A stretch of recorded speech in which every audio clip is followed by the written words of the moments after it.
Just to give you a little guideline on what to look for in a boilie this time of year. Number one, it's got to be highly digestible, goes straight through the fish.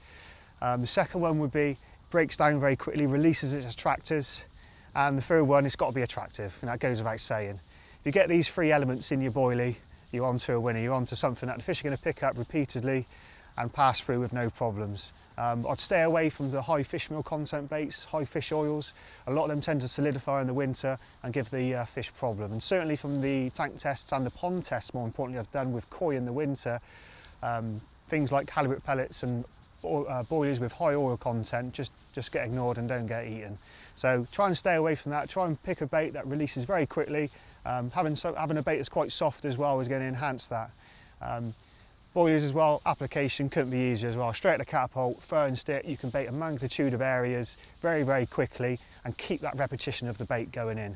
Ideally, you want bait sitting on the deck out there all the time. So every time the fish come in, there's going to be food there available. And hold on to the adage that carp will feed in the winter, even in the coldest conditions. They will feed at some point for a couple of days, 48 hours. They will eat bait.